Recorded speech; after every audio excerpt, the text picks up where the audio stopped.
मेरी प्रियात्माओं, आज मैं आपकी सेवा में आदि शंकराचार्य भाग वन के विषय में अपने विचार व्यक्त करता हूँ। साथ ही आपसे ये आशा रखता हूँ कि ध्यानपूर्वक सुनिएगा। आदि शंकराचार्य का जन्म 1509 ईसा पूर्व में केरल राज्य के एर्नाकुलम जिले में काटरी ग्राम में हुआ था। उनके पिता का नाम शिव गुरु और माता का नाम आर्य अम्बा था। शिव गुरु बड़े विद्वान और धर्मनिष्ठ ब्राह्मण थे। आर्य अम्बा भी पति के समान भी विदुषी और धर्मपरायण थी। विवाह के काफ़ी समय बाद भी जब उनके कोई संतान नहीं हुई, तब दंपति को चिंता हो गई। पति पत्नी दोनों ही पुत्र की कामना से आदि शंकर की आराधना में जुट गए। आराधना में लीन हो जाने पर उन्हें अपने तन बदन की चिंता न रही। अचानक ही एक रात को उन्हें एक स्वप्न दिखाई दिया, जिसमें शंकर ने इससे अल्पायु किंतु सर्वगुण संपन्न या दीर्घायु परंतु अल्प गुण युक्त से जैसा भी चाहे पुत्र प्राप्त करने की इच्छा व्यक्त करने को कहा। उन्होंने बहुगुण संपन्न, प्रतिभाशाली और सर्वज्ञ पुत्र की कामना की। श्री शंकर ने ऐसा ही होगा कहकर आशीर्वाद दिया। शिक्षा और संन्यास लेने के लिए गृह त्याग। शिव के आशीर्वाद से शुभ मुहूर्त में माँ आर्यम्बा के दिव्य गुण संपन्न बालक ने जन्म लिया। 3 वर्ष की अवस्था में चूड़ामणि संस्कार हुआ और शंकर 3 वर्ष के थे कि उनके पिता का निधन हो गया। कारडी आकर वे बड़े बड़े विद्वानों को शास्त्र पढ़ाने में लग गए। 8 वर्ष की आयु में प्राणी मात्र के कल्याण की कामना से प्रेरित होकर शंकर ने संन्यास ले लिया। गुरु प्राप्ति और ब्रह्मत्व का उपदेश। शंकर गुरु की खोज में निकल पड़े। शंकर गुरु की खोज में निकल पड़े, चारों ओर घूमे। अंत में नर्मदा के तट पर अमरकंटक में उन्हें एक गुफा में वर्षों से तपस्यारत योगी गोविंद भागवत पाद के दर्शन हुए। शंकर ने गुफा की 3 बार परिक्रमा की करके गोविंद भागवत पाद की भाविभोर होकर स्तुति की। भाग्यवश गोविंद भगवत पाद उसी समय समाधि से उठ खड़े हुए। बाल शंकर को देखकर वे उनकी ओर एकदम आकर्षित हो गए और उन्हें शंकर ने अपना शिष्य स्वीकार कर लिया और उन्होंने शंकर को अपना शिष्य स्वीकार कर लिया। मातृ सेवा और गुरु विशोक। घर पर पहुंचकर देखा कि माता संभवतः इनको देखने के लिए जीवित थी। उन्होंने माता की खूब सेवा शुश्रूषा की। माता की आज्ञा पर भी इन्हें अद्वैत की बातें बड़े ही सरल ढंग से समझने का प्रयास किया। उनके लिए तत्वबोध नामक एक ग्रंथ भी रचा, परंतु माता ने कहा, ये ऊंची बातें मुझ जैसी सामान्य बुद्धि वाली को कैसे समझ आएंगी। मुझे तो तुम श्री कृष्ण के विषय में ही बताओ। शंकर ने कृष्णाकट रचकर माँ को सुनाया। कहते हैं कि कृष्णाकट सुनाते ही माँ की आत्मा कृष्णमय हो गई। अपनी प्रतिज्ञा के अनुसार शंकर सन्यासी होते हुए भी उन्होंने माँ का अंतिम संस्कार किया। इस पर सभी संबंधी नाराज हो गए और किसी ने भी उन्हें कोई सहयोग नहीं दिया। शंकर ने अपने ही घर में अकेले सभी कार्य संपन्न करके अपनी जन्मभूमि को सदा के लिए नमस्कार कर दिया।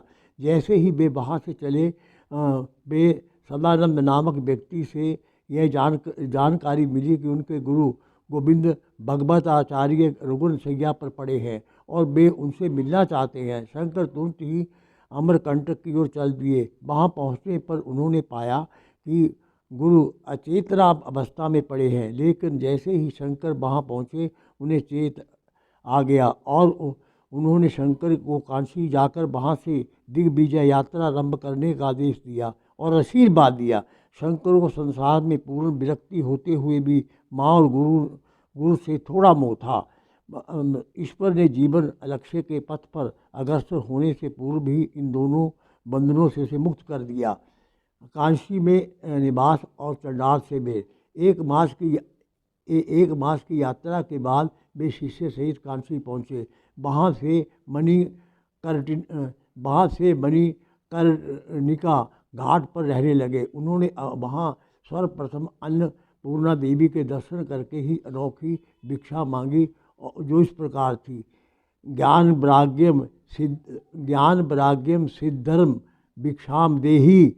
एक बालक सन्यासी को एक ऐसी भिक्षा मांगते देखकर उपस्थित भक्तगण अचकित रह गए। उनकी शंकर के संबंध में अधिक से अधिक तथा अधिक से जानने की जिज्ञासा तेज हो गई। लोग उनकी बातें सुनने के लिए आतुर हो गए। महर्षि व्यास के दर्शन और दिग्विजय का श्रीगणेश।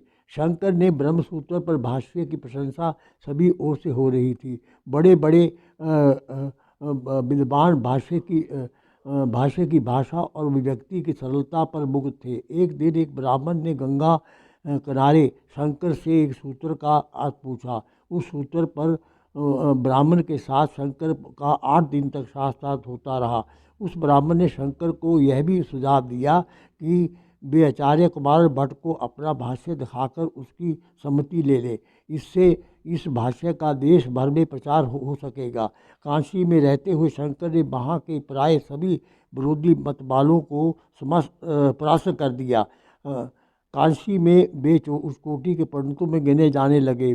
विद्वान लोग उनकी संगति का लाभ उठाने को उत्सुक हो रहे थे। भक्तगण उनका उपदेश सुनने को बहुत व्याकुल होने लगे थे और शिष्यगण उन्हें अपनाने में अपना गौरव समझने लगे थे। काशी नरेश भी उनके शिष्य हो गए थे। अब उनके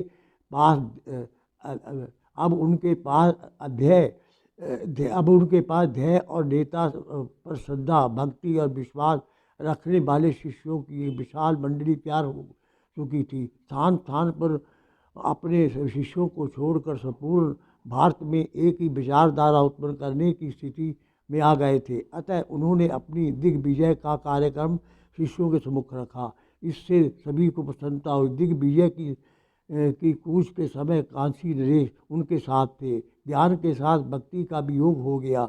ब्रह्म शक्ति के साथ शास्त्र धर्म भी मिल गया। दोनों के सहयोग से ही समाज का कल्याण होगा। कुमार भट्ट से साक्षात। काशी से आदि शंकराचार्य भी प्राग पहुँचे। वहाँ ज्ञात हुआ कि कुमार भट्ट अपने ही शरीर को भस्म करने के लिए उद्यत है। अतः शंकराचार्य तुरंत ही उनके मिलने के लिए चल दिए। कुमार भट्ट पूर्व मीमांसा के उद्भट विद्वान थे। उनके पास विद्या और बुद्धि के साथ साथ राष्ट्र प्रेम का हृदय भी था। उन्होंने नास्तिकों के अनाचार का डटकर विरोध किया। बौद्धों के तर्कों के उत्तर देने की दृष्टि से बौद्ध मत का गहन अध्ययन आवश्यक किया। अतः उन्होंने बौद्ध भिक्षु बनकर संभवतः धर्मपाल के यहाँ अध्ययन किया। यही बौद्धों की छिपी हुई भावनाओं और अराष्ट्रीय वृत्ति का उन्हें ज्ञान हुआ। एक बार चर्चा के दौरान बौद्धों को उनके वेदांती होने का संदेह हो जाने पर उनको मार देने का प्रयास भी किया। इस प्रयास में उनकी एक आंख भी चली गई, किंतु वे बच गए। इसके बाद वे बौद्ध धर्म के कट्टर विरोधी हो गए। उन्होंने संपूर्ण देश में बौद्ध धर्म का खंडन किया। इसके लिए उन्हें चमत्कार आदि के हथकंडे अपनाने पड़े। सत्य की प्रतिष्ठापना के लिए उन्हें असत्य का आश्रय लेना पड़ा। यहाँ उन्हें कष्ट कर भागा। भस्म होने से पूर्व ही शंकर ने उनके दर्शन करके अपना भाष्य दिखाया। भाष्य को देख कुमार भट्ट अत्यंत प्रसन्न हुए। उन्होंने शंकराचार्य की बुरी प्रशंसा की। उन्होंने शंकर से कहा कि यदि आप वेदांग मार्ग को प्रसन्न करना चाहते हो तो विद्वानों से श्रेष्ठ, दिव्यांगों से कीर्तिशाली, वैदिक कार्य में तत्पर, वृत्ति मार्ग से निरंतर, अत्यंत कर्मठ और महान गृहस्थ मंडल मिश्र को जीतिए। उन्हें शिष्य बनाकर अपना कार्य सहज कीजिए। मंडल मिश्र कुमार भट्ट के शिष्य थे। मंडल मिश्र से मिलन और शास्त्रार्थ। कुमार भट्ट की आज्ञा लेकर शंकर मंडल मिश्र के से शास्त्र करने के लिए मेषमती को चल पड़े। शंकर मंडल मिश्र के घर पहुँचे, लेकिन उसके घर में सभी द्वार बंद थे, क्योंकि मंडन मिश्र घोर कर्मकांडी थे और वे अपने पिता जी का श्राद्ध कर रहे थे। कहा जाता है कि शंकर योग बल से भीतर आंगन में पहुंचकर मंडन मिश्र के सम्मुख बैठ गए।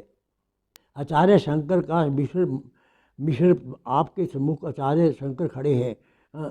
आचार्य शंकर का नाम सुनकर मंडन मिश्र भी कांप गए और ब्राह्मणों ने कहा कि उन्हें भिक्षा दो।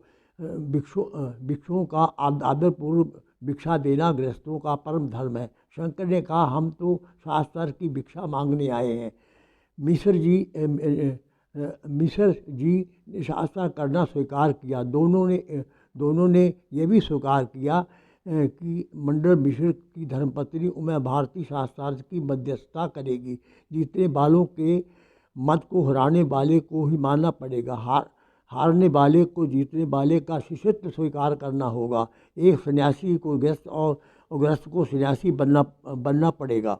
इस प्रकार 18 दिन तक चलने वाला शास्त्र निर्जल अवस्था में पहुंचा।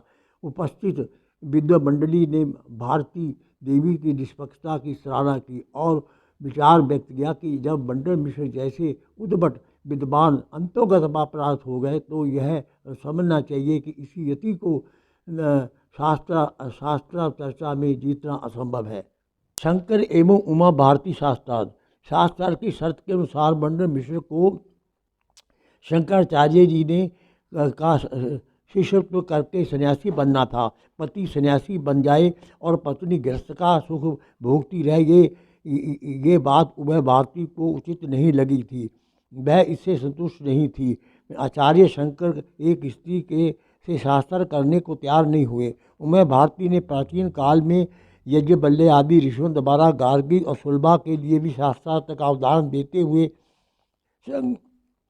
शंकराचार्य जी को अपने साथ शास्त्र करने का प्रबल तर्क दिया। इस तर्क से आगे शंकराचार्य को उमा भारती से शास्त्रार्थ करने की अनुमति देनी पड़ी।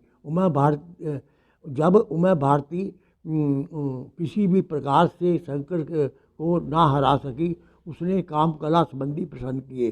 शंकर जो कि 8 वर्ष की आयु में सन्यासी बन गए थे, जिन्होंने नारी में केवल मातृत्व देखा था, उन प्रश्नों का उत्तर नहीं दे सके। उन बातों का ज्ञान प्राप्त करने के लिए उन्होंने उमा भारती को समय मांगा और शास्त्र के समय मांगने का प्रावधान रहता है। अतः भारती ने स्वीकृति दे दी। स्वीकृति लेकर शंकर ने मृत राजा अमरूक के शरीर में योग बल से प्रवेश करके उनकी रानियों से काम कला का ज्ञान प्राप्त करके पुनः उमा भारती को शास्त्रार्थ में किया और शास्त्रार्थ में उमा भारती को भी पराजित कर दिया। यूँ तो आचार्य जी ने वाराणसी निवास दौरान ही अनेक शिष्य बन गए थे, जो उनके संदेश को जगह जगह पहुंचा रहे थे, किंतु प्रमुख शिष्य 4 थे। इनमें से पद्मपाद जो कि काशी में ही शिष्य बनाया गया था, और मंडन मिश्र जो शास्त्रार्थ में हराकर सुरेशबा आचार्य नाम से शिष्य बनाया। मंडन मिश्र को पराजित करके शंकराचार्य ने उसके क्षेत्र और अन्य मत मतांतर वालों को पराजित किया और वहाँ से वे दक्षिण की ओर चले गए। इसके साथ ही उनकी दिग्विजय धर्म विजय आरंभ हो गई। उनकी प्रमुख यात्रा इस प्रकार थी: नंबर 1 कांची श्रृंगी यात्रा, नंबर 2 पुरी यात्रा, नंबर 4 द्वारका यात्रा, नंबर कश्मीर यात्रा, नंबर 5 पूर्वांचल यात्रा, नंबर 6 बद्री आश्रम यात्रा। मठ व्यवस्था। शंकराचार्य जी ने प्रमुख 4 शिष्य बनाए थे: पद्मपाद, सुरेश्वर, त्रोटक और हस्तमालक। लोग इन चारों को धर्म, अर्थ और काम मोक्ष के रूप में मानते थे। कोई इन्हें चारों वेदों का स्वरूप मानता था। आचार्य शंकर ने इन चारों प्रधान शिष्यों के 4 मठों का अध्यक्ष बनकर अपने अपने क्षेत्र में तीर्थों, देवालयों, आश्रमों और मठों की रक्षा का और चारित्रिक शिक्षा की व्यवस्था का भार सौंपते हुए यह भी समझाया गया कि प्रत्येक मठ अपने क्षेत्र की परिस्थितियों के अनुसार व्यवस्था बनाने में स्वतंत्र है, परंतु जब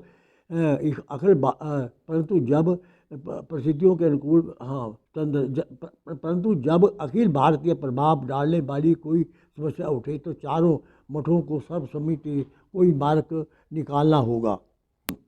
सर्वोपरि प्रतिभा के धनी शंकराचार्य, राष्ट्र राज जीवन की रचना में आदि शंकराचार्य जी का बहुत बड़ा हाथ रहा। धर्म और तत्व ज्ञान के क्षेत्र में उनका स्थान अत्यंत ऊंचा है। श्री कृष्ण के पश्चात उनका आविर्भाव ही राष्ट्र की मूलभूत एकता को व्यवहारिक रूप देने में समर्थ है। शंकराचार्य जी ने व्यक्ति, समय और प्रतियों के अनुसार लक्ष्य की व्याख्या करने की अद्भुत क्षमता थी और यही कारण है कि उन्होंने बड़े समय से ही कट्टर से कट्टर विरोधी को भी अपने साथ मिला लिया। सालों के भाव, विपरीत परिस्थितियों, सत्ता लोलुपों और दिग्विजय विद्रोह मंडली का विरोध भी उनके मार्ग में रुकावट नहीं बन सके। उन्होंने कन्याकुमारी से लेकर कश्मीर तक और गुजरात से लेकर सुदूर पूर्व तक संपूर्ण देश की लंबी लंबी यात्रा की और वहाँ भी उपस्थित में सब जबकि आगमन का साधन इतने सुगम और सुलभ नहीं थे। उन्होंने सभी वर्गों के क्षेत्रों में व्यक्तियों के संपर्क किया, विद्वानों और मनुष्यों के राष्ट्रीय दृष्टिकोण को समझाया, विरोधियों से शास्त्र किया, अपने को हृदय से लगाया, दलितों को साथ बिठाकर श्रेष्ठता का पाठ पढ़ाया, सभी को अपने विचारों से अनुकूल ढालकर उन्हें अपने उद्देश्य की पूर्ति के सहायक बनाया। सफलता का रहस्य, राजनीतिक दृष्टि से विरंडित और धर्म दृष्टि से दिग्विजित, सामाजिक दृष्टि से एकात्मता के भाव से प्रसिद्ध देश में नूतन जागृति और भाव मूर्ति जागकर उनके दिग्विजय अतीत के समक्ष में जाना और छोटा कार्य किया। यह तो उत्तर और दक्षिण ध्रुव को मिलाने का एक महान प्रयास था, जिसको शंकर जैसा योग्य और समर्पित व्यक्तित्व ही सफलतापूर्वक संपन्न कर सकता था। उनकी सफलता के पीछे उनके कुछ लक्ष्य थे और कुछ योजना थी, कुछ कार्य पद्धतियाँ थी और कुछ निश्चित पद थे जिन पर अडिग रहकर चलते चलते ही इतना कार्य किया। वे अनंत गुणवान व्यक्ति थे। ओम शांति।